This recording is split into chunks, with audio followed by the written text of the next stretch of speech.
passion of entrepreneurship. And every weekday in June, I'm interviewing an amazing new entrepreneur to dig into what is it that got them into this crazy way of living, and what motivates and what gets them through the difficult stuff, the challenging times that just keeps them going. And my pleasure today to bring a dear friend, Rhonda Scharf, who I've known for many years in the speaking world. But I'm going to find out a whole lot about Rhonda I don't know today. So welcome, Rhonda. Well, thank you very much. I'm pretty excited to be here. Thank you. I am too. So, this is something I just realized. I know bits about your career, but when did you first get the bug to start your own business? 1993. Okay. And and for those listeners that are younger than that, like shut up. But it was a really, and I don't want to say that I had the bug. I lost the job that I had, and this seemed like the easiest thing for me to do. Okay, so you had gone the career route. I had, absolutely. Mm-hmm. Okay, and so you thought that starting your own business was the easiest thing to do versus getting another job. That's fascinating. What was it that made you come to that? I was pregnant with my second son, who just made me a grandma. So that was clearly a long time ago, in 1993. And so I took a voluntary buyout. And so at that point, I had exhausted, the reason I took the was multifold, but the biggest was I'd exhausted that company. There was nowhere else I could go. Okay. And so I knew that if I was going to stay in that job, I was going to hate it with a passion. And so I now had two very small children. I had more energy than somebody with two small children should have. And I had spent 10 years in a job that I spent most of those 10 years bored. And I thought, I can't do that anymore. And so I knew that I didn't want to be a stay-at-home mom. God bless anybody that can be a stay-at-home parent. That is not me. But I knew that I wanted to be a good parent at the same time. And so I wanted that blend. And going to work every day in a job that I hated was not making me a good parent.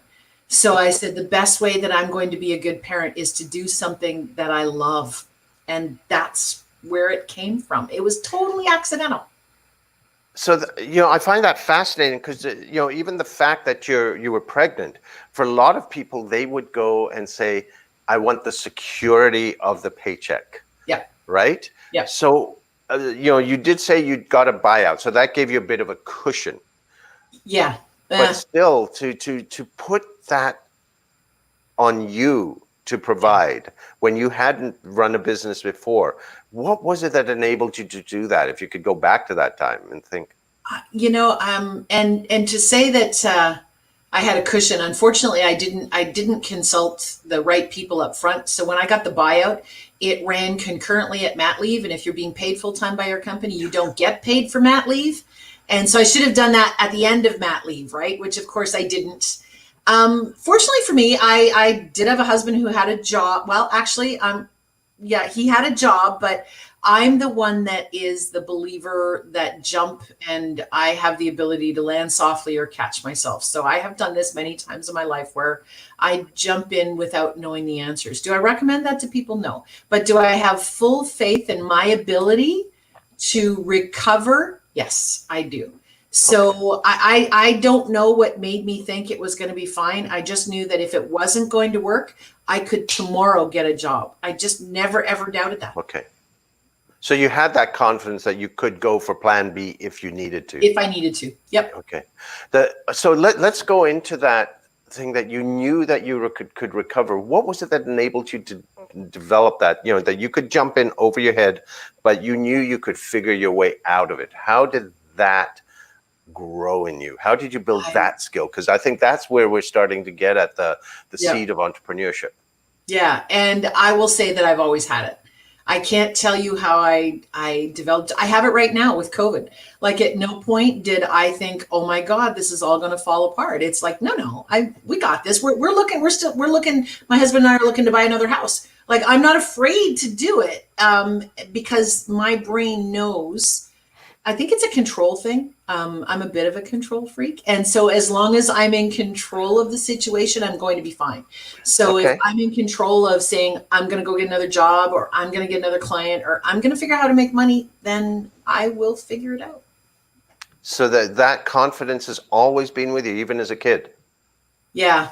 Yeah, Wow. it has. I know. And that's weird it's, it's sort of like Gretzky, knowing that you don't go to where the guy's shooting the puck, you go to where the puck's going to be, that whole Right. tired expression. My brain has just always believed that I would put myself where I needed to be. And knock on Okay. wood, we're doing okay. But also that you could figure it. Like, I understand what you say about figuring it out, because both, not just as an entrepreneur, but as a facilitator, Right. I've often dropped into stuff where you haven't a clue of all of the issues, but you still have to make it up as you go to get them where you need to go. Yep. Yeah. It's that comfort of being in the moment and making sure that I can make the decisions in the moment that are the right ones. And But it's also trusting yourself. it's total trust in myself. Yeah, I don't second guess myself. I don't lie in bed at night going, is that right? Should I do this? Should I do that? It's the decision is made, and therefore move forward on that decision. Right. Once you've made the decision, you're going. I'm all Okay. in. Mm-hmm. So when you started doing it, you were subcontracting, Yes. right? Yeah. With other. Yeah. I worked, because as a speaker and a trainer, I worked with the seminar companies based out of the US. And so I knew that to a certain degree, as long as I was delivering what they wanted me to deliver, they were going to continue to book me. And so I knew that the income was going to come that way. And I just was determined that I was going to deliver it, that they continued to book me. So I did. And then I reached out from, as your business grows, other clients started reaching me directly, and let go of the seminar business a long time. But I guess to a certain degree, that was my safety net. Yeah. It never occurred to me that I wasn't going to be able to deliver what they needed. I knew I could do that. And so that if I could do that, then I could get as many days as I wanted on the calendar. Okay. And the thing is that in a way, it gave you sort of, I'd say, a bridge Mm-hmm. between the job and full independence, because you're a contractor for them, but they were providing the business. You weren't doing the marketing. So Yeah. they just said, can you do these dates, these dates, these dates? And you went. So it was sort of an in-between that let you hone your skills. Yeah, I had to be very, very skill focused. And then you're right, then the marketing, it picks up, as you watch what other people are doing as well. So yeah, I guess that was my bridge more than anything, is that I knew as long as I was very skill focused, I could always get that job, right? And that would be a really great platform, because they need you to do like all sorts of courses. You don't specialize, right? So one day you're going in and doing change management, next day you're doing emotional intelligence, and you have to deliver with confidence each time. We did get to pick which courses we wanted to deliver. So I wouldn't pick something that was out of my sphere of influence or what I could talk about. Like, I'm not going to stand there and BS anybody in front of the room. So I was able to pick and choose which topics fit best with my experience. Okay. But still, it was pretty broad range compared to. Very, very broad. Yeah. Yeah. I had lots. So when you started going that step of building your business, Mm-hmm. what were some of the things that were going through your mind? I know you said that, once you decide, you're there, you just go. But what were some of the things that may have, as you were preparing to go, was there any second guessing? Was there any, are you ready? Or had you already done that homework on how you would market and everything else? No, because if you think back 1993, we didn't even have websites back then. So there was, I created a business card and a brochure, and that was pretty much it. Because back in 1993, that's all you needed. Like, there was no website, there was no email, and I didn't even start a newsletter at that point, because I didn't even know that, right? So, kudos to anybody that started business in the 80s, in the early 90s. I mean, we look back and think, how did we do that? Like, how did your name get out there, kind of thing. And so the only thing I really did was think of a company name, thought of sort of a branding phrase, and created branding colors and brochures and business cards. That's all I did. Well, at least you knew to do branding colors. Hello. I did. Well, I did do that. Yeah, I did do that. Yeah. But and I just passed them out like crazy. I can, it's funny because I started in 92. So I remember that first flyer that you create, right? Yeah. You're incredibly proud of that. God, it was crazy. I had it professionally done. I was so proud of myself. Yeah. But it's like you're so happy to give that out or to mail it out, absolutely. Right? Yep. And that's what I did. So when you got into that process of actually having to move into sales, did you have any sales experience prior? Nope. None. But my full-time job was before I went out on my own, was with a real estate company. So while I wasn't in sales, I was surrounded by salespeople. So just, via osmosis, I picked up what they would say on the phone. You learn just because I was surrounded in a sales environment. Okay. But this was the first time you actually put it into practice. Yeah. So here's the thing. I mean, if we're in business, we've been in business this long, right? Coming on 29, 30 years now. You don't stay in business this long without things going caca at some point. Mm-hmm. So even with that confidence, can you share perhaps a time when you made a decision, you went full bore and it just went kablooey, and then how you responded to that? I've had a couple. I've had a couple of things go wrong. And a few years ago, I decided to jump into the online world at the very beginning.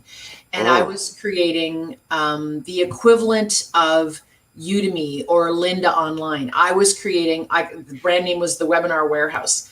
And so I was housing hundreds of webinars that people could go to online. And so I had jumped full in with a huge course. I had jumped with a coach. I had done the trademark. I jumped all in to find out that at that point, Udemy had something like a $3 million angel investor, which I was not doing. So they instantly just wiped out the competition. And then their only competition was lynda.com, and it got bought up by LinkedIn. So I had jumped full into a really good idea. I was that far behind, and I didn't have the resources behind me. And so I did leave a little bit of money on the table for that one.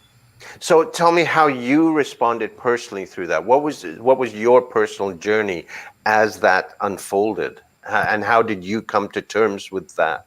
I beat myself up a little bit because I was literally 6 months behind where they were. And I realized that if I had have jumped all in at the time, I would have been where they were potentially, or if I had have thought bigger. I also didn't think big enough. And so that's part of the challenge. I didn't think about getting millions of dollars worth of angel investors. I mean, that's a huge risk, right? I wasn't thinking in dollars like that. And so I beat myself up for playing too small. And at the time, I didn't think I was playing too small. I was really developing something that was much larger than I was even a little bit comfortable developing. And I played too small. And so beat myself up for that, for sure. So it's interesting because for us, something like that, it's like a massive step. So you don't even think that you're thinking small. No, I didn't feel small until I saw what happened. Right. Yeah. So now, how did you deal with the disappointment of that? How did you help yourself through that to move forward? A lot of it was, I let it go. I dropped it. It was one day when I said, I'm out. I can't play here. This is not my time. This is not my place. And I literally 100% let it go. And then I mentally had to stop blaming myself for that. And I just moved on to whatever the next project was. And I chalked up all the good learning. I learned a lot.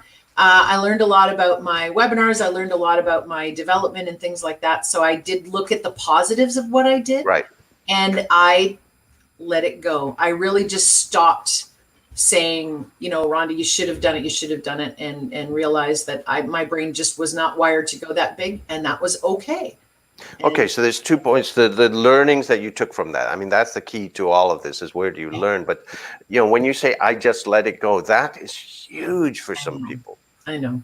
So what was it that enabled you to say, actually let that go? Because people seem to love self-flagellating. Yeah, yeah. I think it's kind of like it's the same as my control thing. I have belief in my ability to do things, and it's just, I believed that I could do that, and I did. And when I got to the point where I pulled the plug, I realized that my belief took me this far, and I was comfortable with this far. My belief was not taking me that much further, and I was okay not to go that much further. The risk level is too uncomfortable for me. And so when I reached my risk tolerance, I gave myself permission to stop beating myself up, because even at this point, I mean, this was 10 years ago, even at this point, I would be unwilling to take that size of a risk still. So I stopped beating myself up, knowing that if I continued to beat myself up, this was not a realistic risk step for me. I'm just not going to get there. So let it go. Okay. And how has that impacted your decision making moving forward? I don't know that it has. Well, I mean, taking into account your perhaps greater awareness of your risk muscle and where you are risk-wise. I guess moving forward, as I recognize where the risk level is comfortable for me, and I go into projects saying, okay, at what point am I going to feel uncomfortable with where I am? And am I far away from that? Am I close to that? What happens if I get to that? So it's just really being really more aware of where my comfort level is on that risk. And I guess the learning is moving into ideas. I do probably a little bit more research on what potentially is involved. Yes. But when you're at the beginning, there is no research, right? You are the research. So it's, tough. Well, yeah, when you're breaking new ground, you're breaking new ground. Yeah. So something that we touched on when we met in December was when you started your business. I'm curious in terms of your focus, okay? Because you were told the area that you focused on, you can't build a business there. Yep. Because you focused on working with admin. Frontline support professionals, yeah. Yeah, and executive assistants and such. So, and what was it that made you, how did you let go of all of the expert advice that said there's no money here to say, no, how did you make that decision to say, no, I think I can make it work? Because I was still making money. And so everybody that said to me, oh, Rhonda, there's no business there. They don't make decisions. They're not, they don't have good budgetary control. You're not going to make any money. I'd go, but I am making money. And I think I'm making more money than you are, that kind of, and so it was really proof of plan that was going through. And everybody that kept saying, you're not going to do it, I'd be like, but I am. And so I thought, I'm going to keep on keeping on. And then one day I realized all those people just didn't know what they were talking about. and I decided that I still meet people today that go, oh, really? Can you make money doing that? Yeah, I can. And so I just, the proof is in the pudding here. I know that I am continuing to make money on that. And so sometimes, all the good intentions of other people are really good intentions. They're just not their reality. But my reality is that it is working. And so I kept on going. And I thought one day if I run out, then I'll figure I will have learned skill. I will have learned all kinds of information while I'm doing this, and I'll figure out what the next step is. But almost 30 years later, I'm still with admins. So I didn't realize that you started getting that advice of this is not the place to go after you'd already started.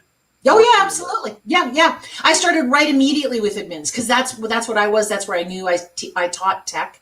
So I taught WordPerfect and Lotus Notes. Oh God, WordPerfect. I know, right?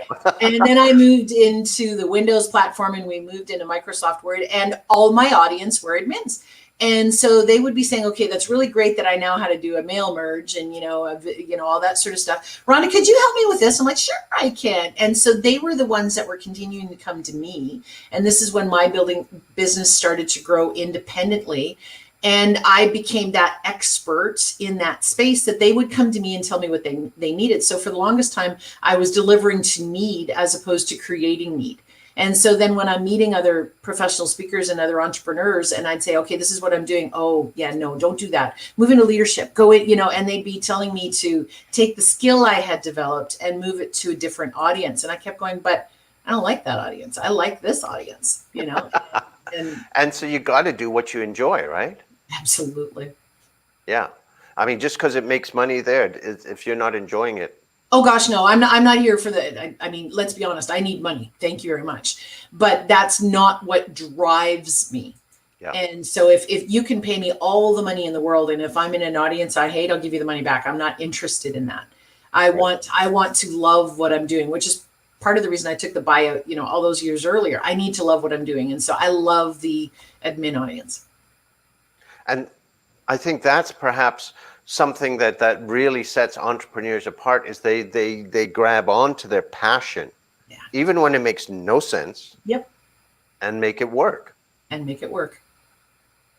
And I think that if I'm given the choice between a sound business plan and passion, I would go for the passion. Always. Yeah. Always. Yeah. And that's what you make it work, right? If you really love what you do. Now, that's not to say that there's some people who don't love what they do and they can't make it work. I mean, there's definitely, that happens with people. But sometimes, all the stars align. You love what you do. People love what you do, and it all comes together and you create a business out of it. And that's the sweet spot. So I'm thinking back to, you said you started with WordPerfect, holy cow. And everyone was using WordPerfect. Actually, I started with WordStar. I remember WordStar. Oh my God.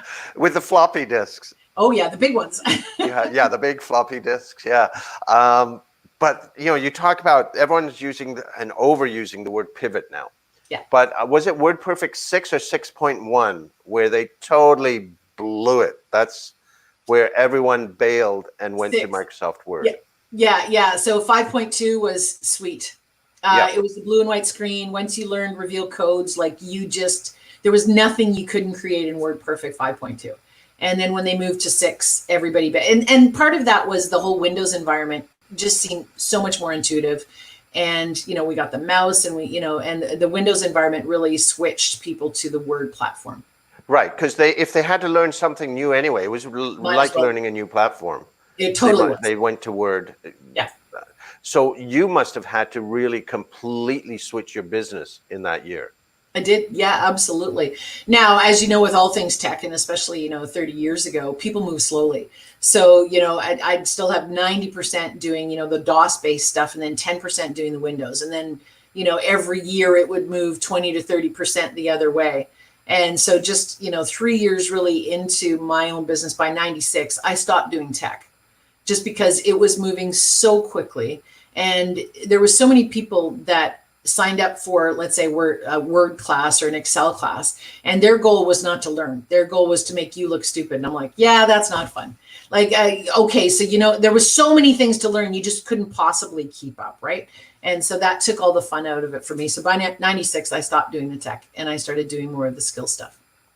So that must have been an interesting decision for your business, because I'm sure there was all sorts of revenues that was coming in from that side, and you just said no.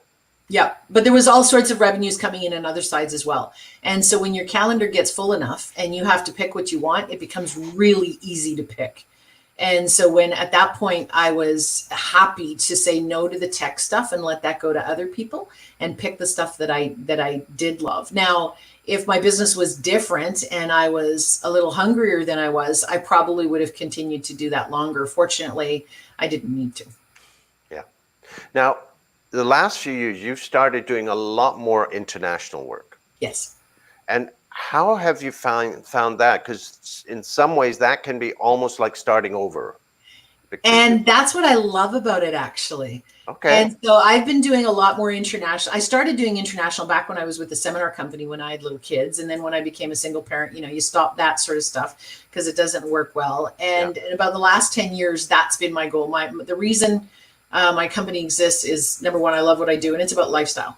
And so I want to see the world. And if I can get paid to see the world, that would be great. And One of the first places I started working internationally about 10, 12 years ago was in the Middle East. Now, that was a massive learning curve for me. And Mm-hmm. I loved every minute of it because when you've been delivering, I don't want to say the same content because it's never the same twice, but when you've been delivering the same concepts Oh, I understand. Yeah. time, you get tired of them. And so where the international audience really helped is conceptually they don't think things the same way. So I couldn't use the same social references. I couldn't necessarily use the same stories. I couldn't necessarily use the same language or activities because they didn't work. So all my international work, even when I just go to the UK, it requires a total repackaging and reframing. And for me, that was me going back to school and really questioning why I did what I did. And I really am motivated by learning. So learning to do what I do in a different way successfully was very motivating. So that's why I did it. And I get to see the world. So it's fascinating because for a lot of people, they would find that, oh, it's starting over. But for you, it sounds like that just pumped you. Oh, it did, That that absolutely. Still that does. idea of learning is Yeah. motivating for you. It's still motivating. Like right now, moving into all this virtual space, as much as I've been doing virtual for a long time, upping my game, changing the rules. And I love it. I could do it all day long. Like being a workaholic is a pretty easy thing to do. Well, and you've got, you're not with little kids anymore, right? I'm So not. you've got that flexibility. Absolutely. Yeah, it's nice. And now here's another thing that's really great is that you've been able to grow the company where you've been able to bring Warren, your husband, into the business so that you guys actually get to work together Yeah. and have time. Yeah, it's so it really is about lifestyle. So when he was with his traditional 9 to 5 job about 6 years ago, he quit it. He was, Monday to Friday, 9 to 5, and I would be going to really awesome places, and he couldn't go because he either didn't have enough vacation or he's an accountant. It was end of month. You're not going anywhere. You're not even allowed to be sick at the end of the month, right? So there was I would be going to really cool places that he wanted to go, and couldn't. So now he doesn't come with me on all my trips. That wouldn't be good, but that would be very expensive. But he comes to all the cool places. So he likes the international travel, and he does Yeah. work with me in the business. So he's able to help out while I'm on the road and understand a lot of what's going on. And you see, I love that because I was talking with some of the other women speakers in the business, and what they found is that there's a lot of men who are speakers who have their wives working for them, Right. but not a whole lot like you, No. where you're the speaker and you've got your husband working with you, and I think it's wonderful that it can work both ways. Absolutely. And he loves it too. And we both love it. I mean, it really helps everything. And he loves saying that I'm the boss. The guys got him a t-shirt a couple years ago. The guys went out and got him a t-shirt and said, I tried to retire, but now I work for my wife. And he wears that proudly as we travel, I love it. Yeah. So what I'd like to come to some of the themes that I'm hearing from you. Okay, it's a learning, like you said, that's a huge thing. You like the control. Yep. That's part of it. Yep. Very much. Not gonna argue. Nope. And the creativity of it all, the creating. And I love the lesson that you said about your risk muscle. I think that's a huge piece to know where you are on that. And that's a muscle that I think you build with use, right? Absolutely. Taking that all into account right now, these times. Oh, and the other thing is that confidence, the self-awareness and the confidence in yourself. I think those are all the foundations, from what I'm hearing, of your success. Yeah, absolutely. Right now, with COVID around the world, entrepreneurs are feeling challenged as never before. Some, the business that can't work, it can't work the same way. And it's so easy to say, I can't do it if I can't do it the same way. And at the same time, you're seeing all these, pardon the word, pivots, where you've got fashion designers making masks, you've got Right. distilleries making hand sanitizer. If you were, I know you do a lot of mentoring in our association, but if you were to speak to entrepreneurs today, in terms of what you feel they need to do to be able to move through this? What would you advise someone if you were sitting down for a virtual coffee with them right now? I also have a challenge with the word pivot, because there's so many, sort of like the challenge that I had with the word prior to this, reinvent. I don't, if you need to keep reinventing, at what point do you lose who you are? If you keep pivoting, where do you lose your expertise? If you're a fashion designer, now you're making hand sanitizer, you're just scrambling for money. So, and I understand that, don't get me wrong. I understand the bills need to be paid. But if I were having a sit down with an entrepreneur, a virtual coffee, I would say, don't change who you are and what you do. Look at the new lens that we're looking through and see who's on the other side of it. So who would have been your typical buyer in the past may not be your buyer right now, but somebody still needs what you offer. You just need to find who that person is or what that person is. So it's not really a pivot. It's a re-examination. It's not a reinvention. It's a re-examination. So if you're doing, like, take my audience, I'll just use my example because I've had to do the same thing. For the last, almost 30 years, my buyer has been my admin. They're the ones that follow me online. They're the ones that read everything I do. They're the ones that call me up and book me. They are not that person right now because they do not have the ability to buy me right now. So the person that is buying me is someone who is offering education to a larger subset of people. So maybe it's an HR director, maybe it's training development, maybe it's organizations who are pivoting their style of offering education to their employees. So now that's the person that's my buyer. And so I'm not pivoting what I do. I'm just redirecting to the current economy what I do. And it's a matter of really being aware, saying, well, oh, my buyer's not out there, I'll just wait for this to go away. Well, that's a really stupid business plan. Figure out where people are going to know you, hear you, want you, and where they can then buy you. And for me, that's the piece that's different. But it's not a pivot, it's just a redirect. Right. Well, and I agree, if you're going way out of your business, like I was thinking of when I mentioned those, it's the distilleries making the hand sanitizer. No, I know. I deliberately messed that up. Oh, you deliberately did. Oh, I deliberately did that because there are people doing that. They're a distillery making hand sanitizer is fine. Like that's not a pivot. That's just what is your buyer buying right now that you have the ability to give them. Right? Yeah. Like, so the hand sanitizer is a gimme. But when you get the fashion designer that's making hand sanitizer, like they're 18 miles apart. Like that's right. And what's still at your core where you're using your strength? Like on Friday, I'm going to be talking with Lisa Drader Murphy, who's one of the top designers in Canada. And she's switched the last couple of months to making neoprene masks. Perfect. Because she can't sell anything else, right? But she's talking about now the new fashions are going to come out, including masks. It's cool, huh? It's part of the fashion going forward, right? For the next couple of years. So you don't completely reinvent yourself and find something that's selling today. I mean, that's just chasing money. It's using your skills and looking where they're needed. And what about... Here's an interesting thing, because one of the things you said is if it's not fun, if it's not joy, you'd walk away from it, right? Yeah. But in this time, when there's limited opportunities, do you still use that criteria? Not entirely, because I still got to pay the bills too. So am I taking work that is not 100% fun? Yes. Am I taking work that is 0% fun? Hard no. Okay. It's a hard no. Good. And so a little flex, but not a... There's a flex, but what I will do is if something isn't as much fun for me, I will figure out a way to make it more fun. So that's where I'll bring in some new technology. Maybe if I'm thinking, well, I don't really want to, I need that money, but I don't want to, let me try using a 2-camera shoot, because then all my energy is focused on the learning side of things, which is fun for me. So then I'm looking forward to that day because I want to learn how to use multiple cameras, or I want to have something different. So I'm finding something that I like about it. Right, because in this arena, we lose a lot of the interaction we have live. Yes. And we lose that stuff. So you know the content. Yeah.